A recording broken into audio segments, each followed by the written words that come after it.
Le Libye, vous connaissez forcément si vous êtes francophone, alors restez avec nous parce que nous allons vous parler de cette très très belle association qui a un petit peu changé aujourd'hui. Il s'agit du Keren Libye, Agudat Leman Achayal. Pour en parler, Eva Cohen, lieutenant-colonel de réserve et également responsable, directrice des hubs de Jérusalem et de Tel Aviv, et Iriel Guillaume Gozal. Alors, beaucoup de titres pour lui, ancien commandant de la région Sud, un grand gradé. Il a fait son service et sa carrière militaire pendant 30 ans dans les parachutistes. Bienvenue, un héros d'Israël. On est ravis de l'accueillir. Il est surtout aujourd'hui directeur général du Libye. Voilà.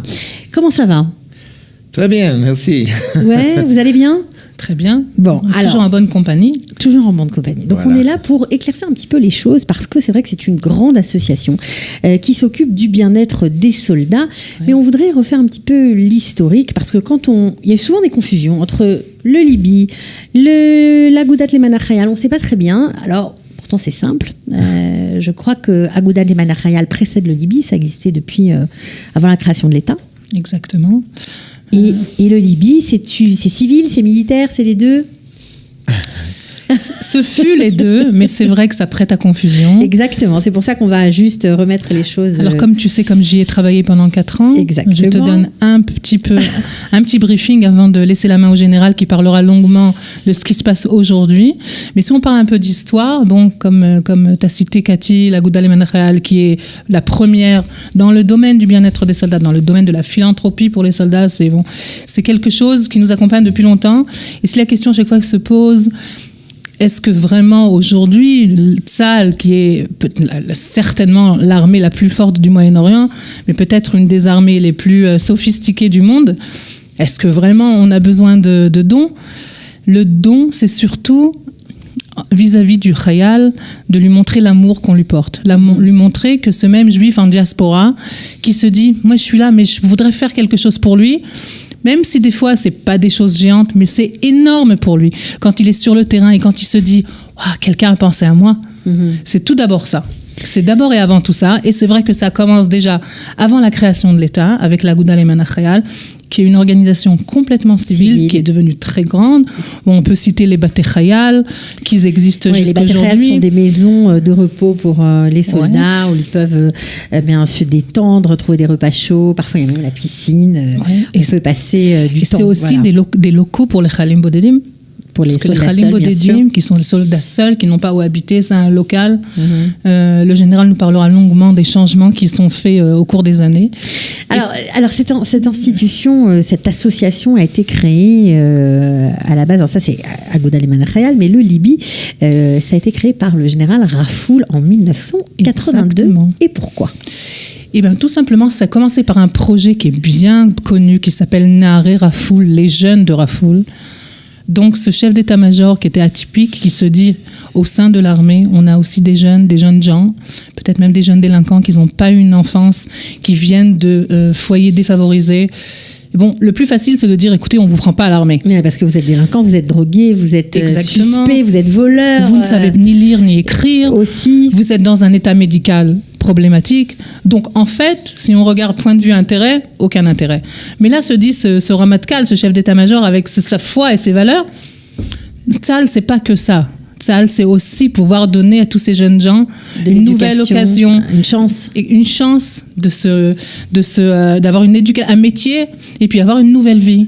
Ils sont là 3 ans. Dans ces 3 ans, il voulait leur donner une nouvelle vie. C'est comme ça qu'est né Chavat HaShomer, qu'on connaît bien. C'est comme ça que sont nés tous ces projets comme Naharé Rafoul. Mais c'est comme ça qu'il arrive chez le Premier ministre Menachem Begin et il lui dit « Monsieur le Premier ministre, il nous faut des fonds pour ça. » Et pas au sein de l'armée. L'argent pour l'armée, c'est l'argent pour des besoins militaires opérationnels. C'est pas pour du social. Qu'est-ce qu'on fait ?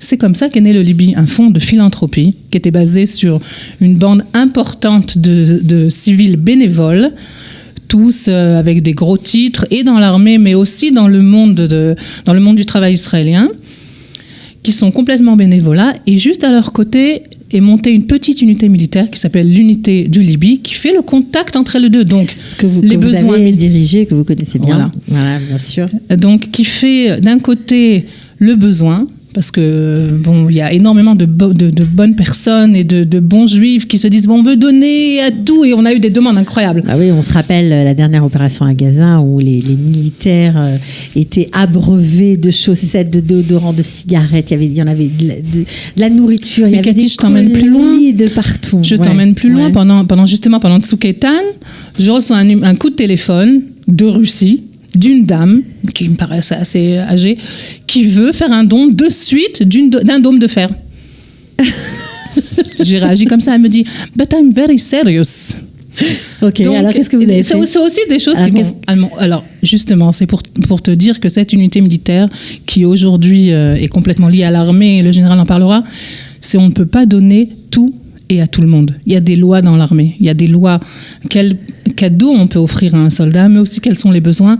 Il y a des besoins que pour un État comme Israël, ce serait peut-être même pas moral que ça soit le job d'un philanthrope. Ouais. Donc on reste dans le bien-être, on reste dans l'éducation, on reste dans tout ce qui peut lui donner un atout et puis lui rappeler que on pense à lui, il n'est pas tout seul. Alors, je me tourne vers vous, mon cher, je ne sais pas comment on vous appelle, commandant général, directeur général, c'est comme on veut. Iriel, ce sera plus simple. Depuis 4 ans, les choses ont changé. C'est-à-dire que pour éviter la confusion, je crois, il y a eu des changements juridiques. Alors, l'armée et le ministère de la Défense, ils ont décidé d'avoir une seule association qui vont être responsables pour tout le bien-être et tous les bien-être du soldat. Des soldats. Donc plus 2 associations, Aguda Leman Chayal et le Keren Libi. On a pris Keren Libi et l'Aguda Leman Chayal, on a mis ensemble, on appelle ça Yachad Leman Chayal, ensemble pour les Chayalim. Ok. Et l'officier, non, c'est Keren Libi Aguda Leman Chayal, mais c'est ensemble pour les Chayalim, Yachad Leman Chayal. Et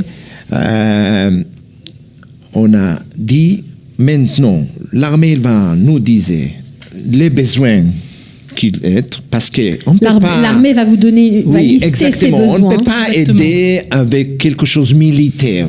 Militaire, c'est de budget de la militaire. C'est budget militaire, ça vous ne regarde pas. Exactement. Vous êtes là pour aider au bien-être du soldat. Tout qui sont dit charitable, qui est la mouta, qui est la responsabilité de la société. Alors, ce qu'on fait faire, et le chef d'état-major, le Ramatkal, il nous a dit, regarde, dès maintenant, ça va être vous, la seule association qui peut donner officiel, par loi, pour le Chayalim, pour le bien-être des soldats. La première priorité va être le bien-être pour le Chayalim qu'ils ont besoin, même de tout qu'ils ne peuvent pas payer. Les choses qu'ils ne peuvent pas payer. Les choses qu'ils ne peuvent pas payer pour le supermarché. Alors ça peut être les besoins de première nécessité. Ça peut être la nourriture, ça peut être les vêtements, ça peut être tout ce que le soldat a besoin. Oui, les soldats qui ont besoin. Mais pas militaire. Mais pas militaire, non, des besoins, on va dire, de la vie. Et puis les Chayalim Bodedim, les Chayalim qui sont seuls en Israël, ça peut être Chayal qui a venu de la France, des États-Unis, du monde entier, la Russie, de tout le monde, et aussi les Chayalim qui sont israéliens, mais ils sont seuls en Israël. Ouais, ils n'ont pas de famille. Comme Chayalim Charedim, par exemple. Exact, comme les familles, ils ont quitté. Et il est seul. Ouais, les familles n'acceptent pas que alors, leur fils fasse l'armée. Alors nous, on prend la responsabilité de donner un appartement, une place de vivre, un budget pour manger, pour acheter en supermarché, tout qu'ils ont besoin. Donc ça veut dire que tous les dons que vous récoltez de l'étranger ou même d'Israël... Nous sommes comme la famille de ce Chayal seul, Chayal Boded. Alors, je crois que c'est très important de préciser, c'est que les frais de structure sont payés, sont pris en charge par le ministère des Bitachon.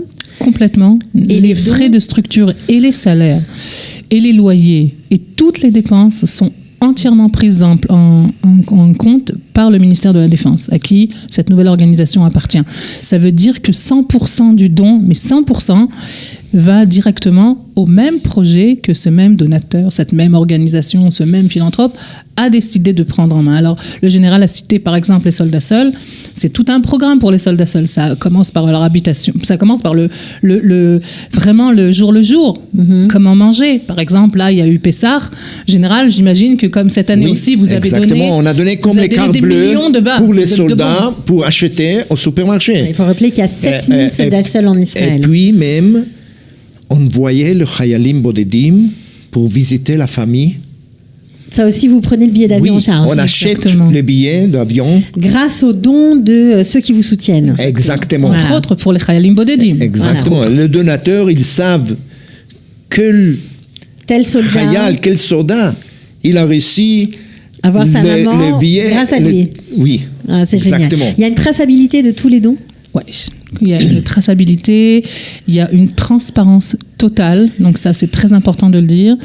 Et puis aussi, il y a des fois, il y a des gens qui s'identifient plus à certains dons. Par exemple, bien sûr. Quand on parle de la communauté des Chayalim Bodedim de France, il y a une très belle communauté de Chayalim français dans l'armée. Ils sont la grande majorité. Sans leurs parents, ouais. La grande majorité sont combattants, décident de faire un service de combattant qui est pas facile du tout. Le changement, ils n'ont pas grandi dans cette ambiance. C'est très difficile. On le sent au sein de l'armée.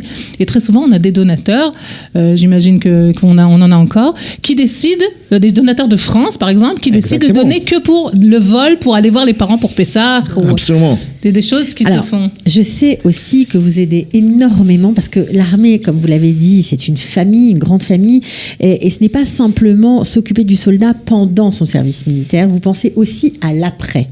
Le second priorité, c'est les bourses d'étudiants. Les bourses d'étudiants. Ça veut dire qu'après l'armée, on peut avoir une bourse. Après l'armée, chaque combattant, comme on dit en hébreu, Chayal Lochem, tous les Olim Chadashim, tous les Chayalim Bodedim, tous les soldats qui sont seuls, vont réussir le bourse d'étudiants pour 3 ou 4 ans à l'université. Alors ça aussi, ce sont des bourses qui sont payées grâce à des dons qui viennent de l'étranger. Absolument. Alors je précise d'abord que ce sont des combattants et combattantes. Et bien sûr, il y a des filles. On le rappellera jamais assez. Et 3000 combattantes au sein de l'armée. Bravo. Et c'est un chiffre qui accroisse et qui est important. Surtout parce qu'elles font 3 ans, donc une troisième année en volontaire. Elles ne peuvent faire que 2 ans. Elles sont impressionnantes. Impressionnantes. Alors c'est une bourse. Les études en Israël, ça coûte cher. C'est une moyenne. Moins de $10 000 par an. Et à peu près, ou si c'est une bourse universitaire, c'est entre 15 et 18 000 shekels, c'est cher. Quand on veut faire une vraie licence, un TOAR, ce qui s'appelle un premier TOAR, un BA, ou je ne parle pas d'un MA, mais un BA, ça peut arriver de 3 à 4 ans. C'est entièrement pris en compte par les donateurs.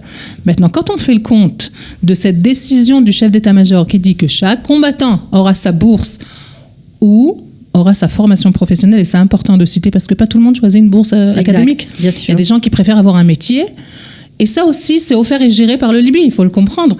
Mais Cathy, si tu réfléchis le nombre de combattants Katsal, et tu multiplies par le nombre de bourses beaucoup d'argent. Et par le nombre d'années d'études, on parle de millions qui sont attribués tous les ans. C'est un cadeau, mais j'aurais bien rêvé l'avoir. Voilà. Cette année, on a donné déjà 5000 bourses d'étudiants. 5000 bourses d'étudiants. L'année prochaine, ça va être 10 000. L'année prochaine, 10 000 bourses d'étudiants. Grâce à ceux qui vous suivent à travers le monde. Alors, on va rappeler, je crois que vous avez beaucoup d'endroits où il y a une succursale, on va dire, du Kiren Libi, Agudat Leman HaChayal, Yachad Leman HaChayal, dans plusieurs pays. Oui, on a en français, on a Libi France en France. On a Libi France, le président Madame Gladys Tibi. On la salue parce qu'elle fait un travail depuis des années exceptionnel. On l'embrasse même.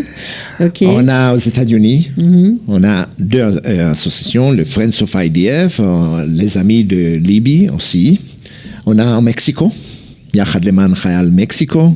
On a à Canada, c'est CZCA, ça c'est par les lois canadiennes.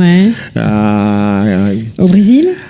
On a au Londres. À Londres, à Londres. On a à Brésil, à Sao Paulo. On a fait la première fois, le premier dîner, c'était il y a 3 mois à Sao Paulo. Donc c'est tout nouveau, Sao Paulo. C'est totalement nouveau. Une belle communauté. Et on a commencé maintenant à Genève, à Zurich aussi. À Zurich et Genève, c'est nouveau aussi. Oui, c'est nouveau, totalement nouveau. Ça va être une fond d'éducation.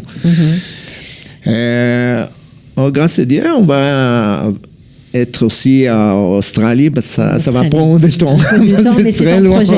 Alors justement, puisqu'on est, pendant cette période de fête de Yom Ha'atzmaut pour fêter l'anniversaire 71 ans de l'État d'Israël, c'est le moment, j'imagine, pour ces gens qui ont envie de se mobiliser, qui ne sont pas là, de faire un geste. Ils peuvent faire des dons. Alors comment on fait? On monte sur la page Facebook, on monte sur le site internet? Oui. Sur le site internet. On a le site d'internet, on peut faire ça en français aussi, en anglais, en espagnol. C'est ufis.org. .org. ufis.org, d'accord. Donc là-bas, on peut. Ça vient de United for Israeli Soldiers en anglais, ça ufis.org. On peut donner en français là-bas, c'est bon. Et puis d'abord, avant tout, on se dit que Tzahal reste le meilleur investissement sur place.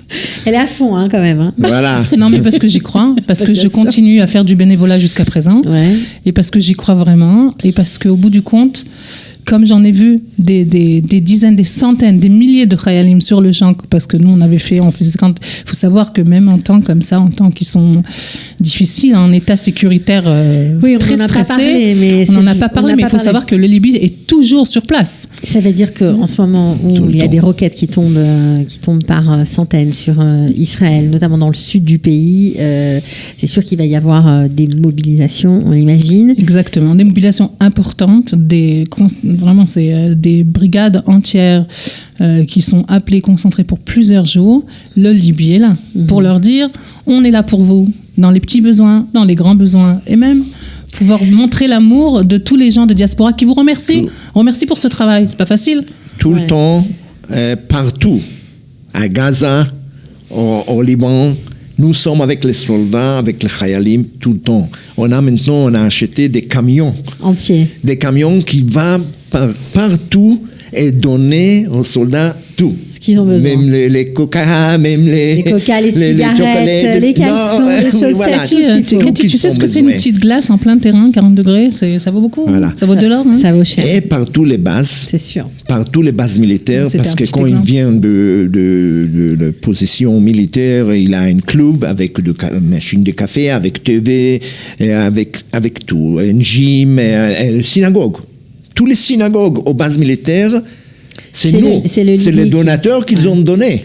Ouais. On a les noms des donateurs dans toutes les synagogues. Toutes les synagogues, voilà, et même, Cathy, je te dévoile des synagogues mobiles. Tu sais que tu as des bataillons qui sont sur le champ. Ça marche avec eux. Et donc, il y a un camion, c'est un camion synagogue, c'est-à-dire qui arrive en plein champ de bataille. Tu ouvres les portes, tac, t'as un Echal, t'as un Sefer Torah. Et tu peux monter, et même des cabinets dentaires, pas seulement des synagogues, des cabinets dentaires complètement dans des camions. Mobiles. Oui, parce que pour avoir un service dentaire pour un soldat qui est sur le front, ça peut lui prendre 24 heures. Oui, et puis là, parfois c'est vital. Non seulement c'est très, très douloureux, mais en plus, il peut vraiment avoir un état grave, aggraver son état. Donc avec ces petits exemples, on comprend bien ce que ça veut dire que le bien-être du soldat, ça recouvre une réalité immense, c'est clair. Donc en tout cas, on a compris qu'on peut aider l'armée d'Israël et fêter à notre façon un nouvel anniversaire de l'État d'Israël en faisant un don, pourquoi pas. Un petit don, un grand don, il n'y a pas de petit don, je crois. Je crois que c'est la règle. Du moment où ça vient du cœur, comme d'où notre nom, Libye. Ça marche. Ok, en tout cas, merci à tous les deux d'être venus, d'avoir donné un peu de votre temps pour nous expliquer qu'est-ce que c'est que cette association Keren Libye Agudat Leman Chayal. On était ravis de vous accueillir. On vous souhaite un très joyeux anniversaire. On peut. Bien sûr. Voilà, et rendez-vous l'année prochaine. À bientôt. Merci. Ciao. Merci Cathy. Ciao. Merci. De la générosité, des talents et du cœur. C'est la sauce du jour sur studioqualita.com.